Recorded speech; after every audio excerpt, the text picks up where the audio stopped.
Looking for the hottest podcast on the internet? Well, look no further. We've got what you need. The hottest podcast out. Not just out here for the streets, but for everybody. They're here for you. They're so entertaining, and they talk about real life issues. They're super entertaining, they're energetic, and I really enjoy listening to them. 1, 2, 3, 4. Here we go.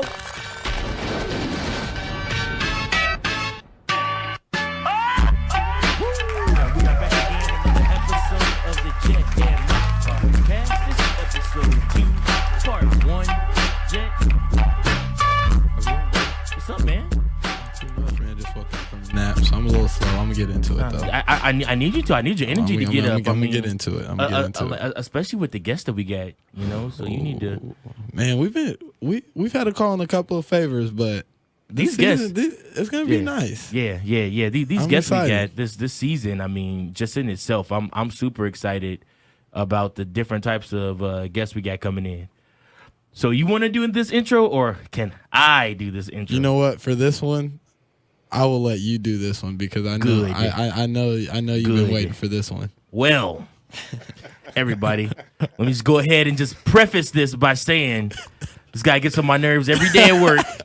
I can't stand him. He thinks his jokes are funny. He's an all right DJ here in Springfield, and you know he might be known by a couple people, you know, around town. He is a student of the game as when it comes to radio. He is known throughout all of Springfield and the surrounding areas. He has been rated as the top DJ in all of Springfield for like the last past, 2 years? It was Club DJ, actually. Club DJ? Yeah, it was. I didn't win this past year, but I was won a the 2 finalist, prior years before that. And he was 2 a years. finalist this year. I was a finalist. And he was a finalist this year. That means you need to step your game up, get some more sounds. Yeah, I guess I could do that.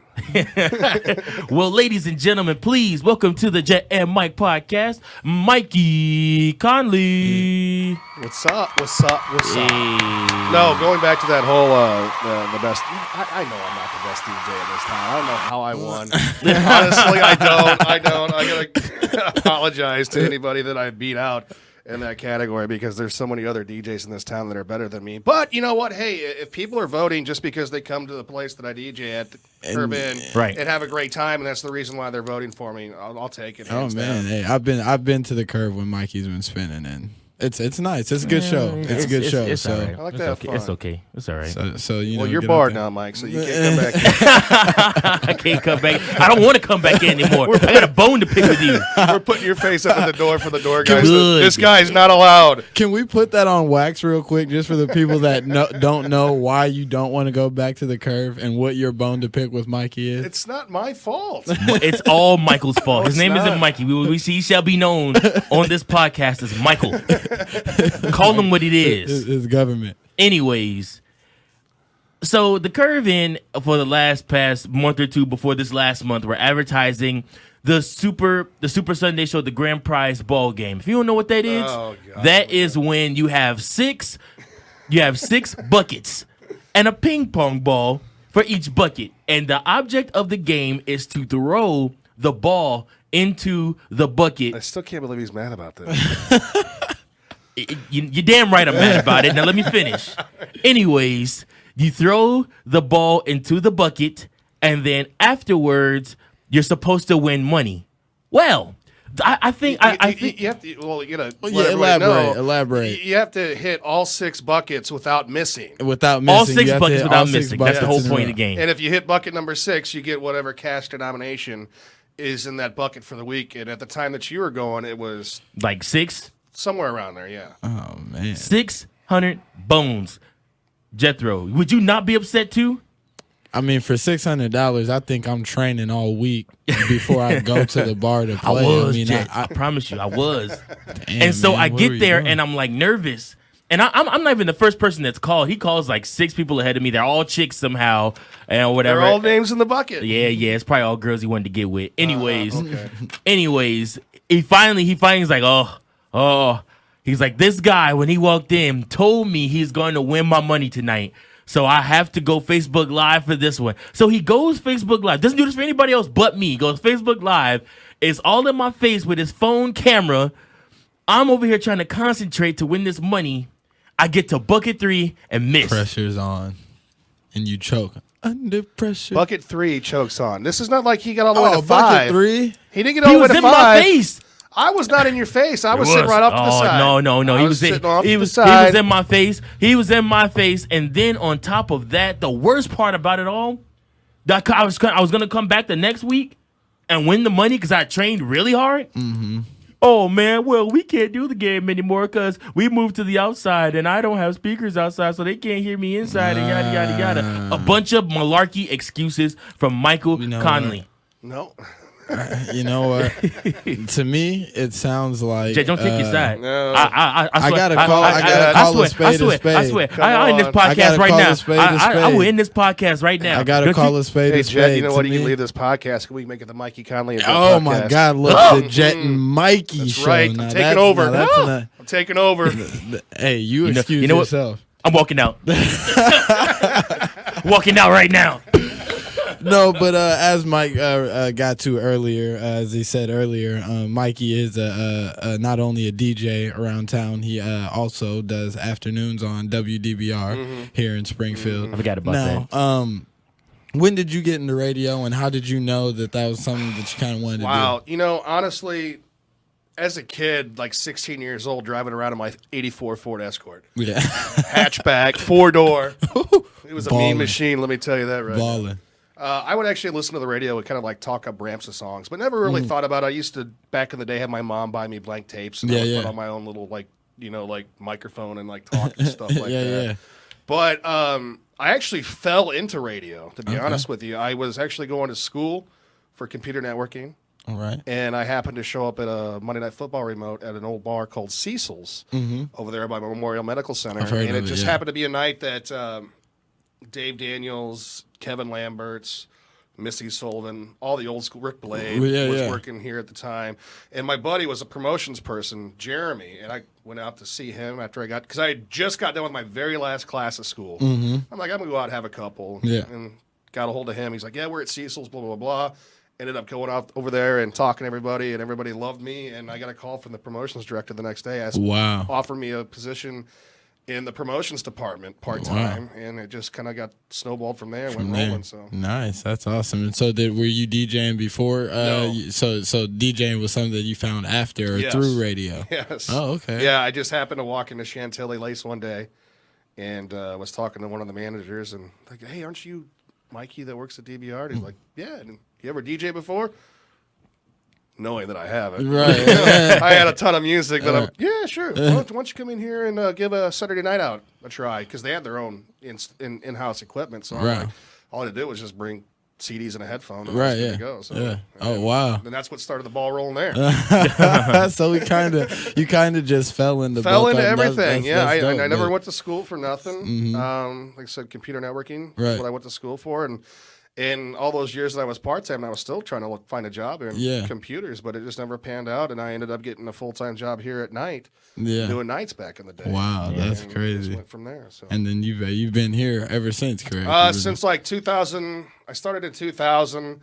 They asked me to leave for a couple years.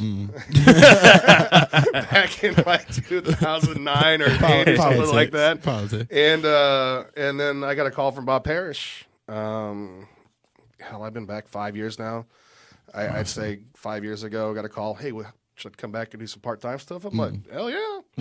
Here you go. Now, is there any one of them that you find to be harder than the other, or is there one that you like more or enjoy doing more for any specific reason, or is it all just kind of one I've and the actually same? just been doing it so long that it's just comes like breathing to Right, me, muscle memory. It's just something that I do. Yeah. Yeah. And I try. Uh, I mean, I get frustrated more with DJing in a bar than I do DJing on the air here Yeah. because you're dealing with drunks 99.9% of your time whenever you're DJing in a bar.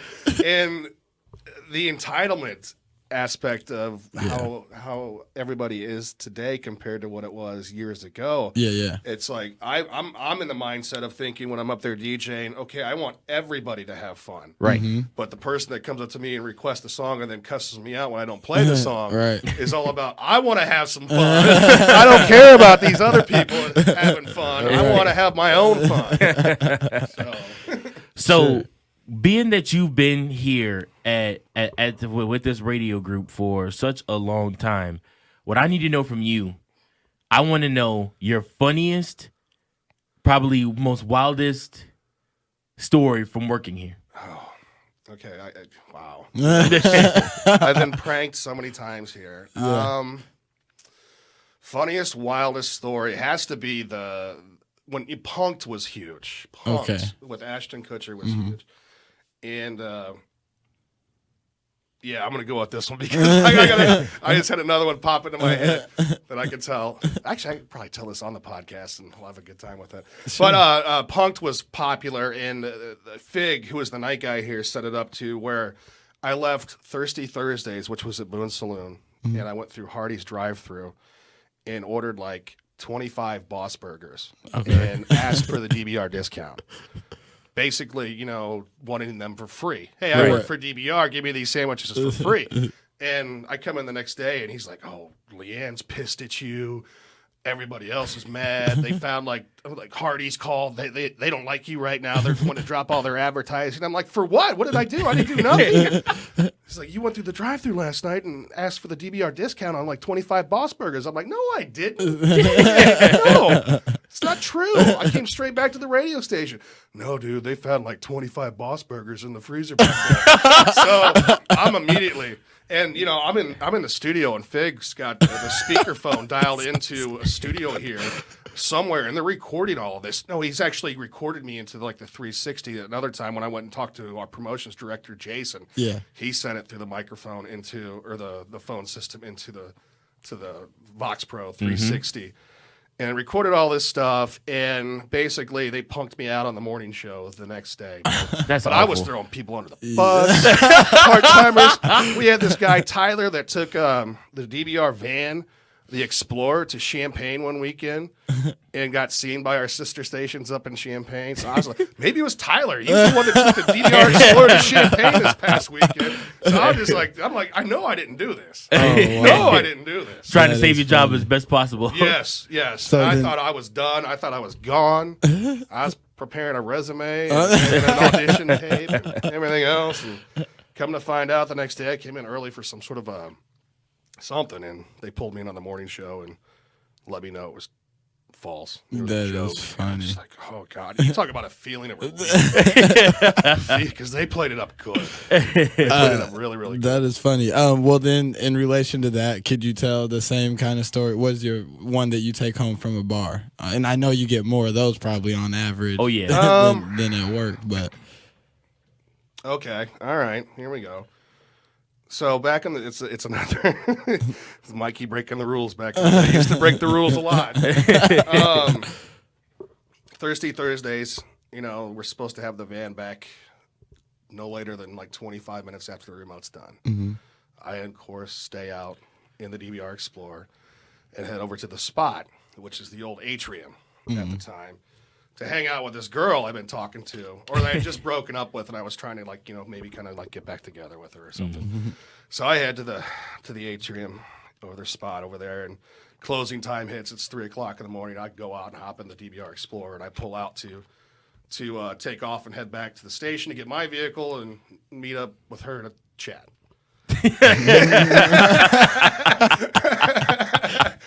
So, and what better time to have those discussions than at 3 in the morning? Yeah. I pull out. Yeah. I pull out, and there's 3 people standing in the road. So I stop, and next thing I know, I just feel, bam! Oh no! Someone rear ends me from behind. This chick, I can't remember what her name is. So I'm like, oh Christ, I'm done. I'm done. So I get out, bumper on the Explorer is not too bad. I was expecting the Explorer to be like really trash. Those old Explorers are actually pretty, but it, it bent the bumper just a little bit. Not bad. Was it noticeable enough that you would get in trouble still at work? Well, the GM didn't notice it for a couple weeks. The girl that hit me, her bumper's on the ground, her hood is up on the windshield. Oh no! Antifreeze spraying out all over the place. She gets out of the car and she's like, "Is there any way we can exchange insurance cards and just be on our way?" And I'm like, and at this time I'm on the phone with a cop. Like, no, no, we cannot. So I called my promotions director, get an answer machine voicemail. So I had to make the call to Dave Daniels. And Dave Daniels had to come down. Oh my gosh! Oh man! For anybody that doesn't know, if you listen to our first episode we did with Dina, this is the same Dave from Dave and Dina in the morning. This is her co-host. This is her co-host, and this guy used to be hot. You know what? Here at Capital Radio Group. He was the morning. Him and he was on the morning. Dina wasn't here yet, right? But he was still doing morning show on DBR. Yeah. Right. And he comes down. He comes walking up, and he's just, oh, Mikey, oh, Mikey, oh, Mikey. And this chick recognizes Dave. Hey, I know you. You're on the morning show for DBR. I love you. I listen to that show all the time. So the cops come down. They write a report. I bring the vehicle back to the station and park it. And I ended up getting suspended, I think, for like 2 weeks because of that incident. So... Yeah, and for anybody that doesn't know Dave, just to kind of give you an inclination of how he might have been at that scene, Dave is probably one of the nicest people you ever meet, and he's nice all the time. So you got to take that into consideration. Those type of people, when you get them mad, they're the worst. They have to show up to a situation that's not, you know, it could get a little uncomfortable. I mean, it's one of those, old school Mikey running hard stories. Yeah. I've calmed down a lot since For sure. then, but, sure. Still a Browns fan, but other than that, you're okay. Hey, they got to win this past weekend. That's all I care about. Yeah, man. That I'm sure you were sitting on the edge of your seat watching No, that. not really. I'm just sitting there just waiting for him to blow it. I'm like, okay, here it comes. Here comes the tie. Oh, wow, they blocked that? Honestly, anytime I see anything Browns, I'm flipping past. I see the game on. If I see a meme on Facebook, you were the first person. You're the only person I think of. You're the only person that I know that likes the Browns. I've met a couple other Browns fans here in Springfield. We are very few and far between. Yeah. But they do exist here in Springfield besides me. So then you're the perfect person to ask because I don't keep up on him since he's no longer around. How's Manziel doing? What's he up to these days? He's all screwed up. He is he still in rehab or? I don't think he's in rehab. He out partying. He went back to college. He missed those old days where his name actually meant something. But he's still screwed up, I think, from what I've been reading, spending $25,000 at this club, making it rain, $30,000 at that club, and goodness he's done, checked out. He's not going anywhere. It's just another Brown failure for us. Another check mark on the bulletin board. What could have been, life. But yes. Though you don't just hate those with your sports teams. Those what could have beens. Like I have to live every day with the what could have beens of Derrick Rose, and it's so difficult. Yeah, that and the what could have beens of the era, the Brandon Marshall and Jay Cutler and Alshon Jeffrey era. You know what I mean? Yeah, that with the defense of what was it, 08, 07, 08, what was it when we went to the Super Bowl? No, 06. 06. Oh, it was 06 or 05? It was against the Colts. That's all I know. Yeah, that's all I remember. It was 6 because 5, it was the Sox had won, and we're like, man, Chicago's just in everything. 2-1, but you had somebody else's quarterback, and Grossman came in. Yeah, we had your quarterback was injured. And we Grossman had Kyle Orton. Didn't we have Orton? Orton we did. That's right, because Orton got him basically into the playoffs, to the Super Bowl, and then the rest was defense. And then They're like, hey, we're gonna play Grossman. I'm like, that's the dumbest idea. The dumbest thing you ever heard. Now think about that defense back then with the Briggs and the Urlachers and the Peanut. Why are you guys doing this to me? You're making me sad all over again. But I don't know. Well, this ends part 1 of our interview with young Mikee Conolly. And but what I need you guys to do, first things first, I need you guys to go ahead, click over on link 2 and listen to the second part of this interview. You guys do not want to miss what we got. Mikey commenting on. We're going to play some fun games with him. I got some stuff for him. It's going to be a blast. So Check this out. I need you guys to click over on link 2. Then I need you to like both links, share both links, and let your friends know to like, comment, subscribe to the Jet Mike podcast page on Facebook, as well as our Jet Mike YouTube page as well. Jethro? Until part 2, guys. Mikey? Talk to you in 5. All right, guys. Listen to part 2. Thank you.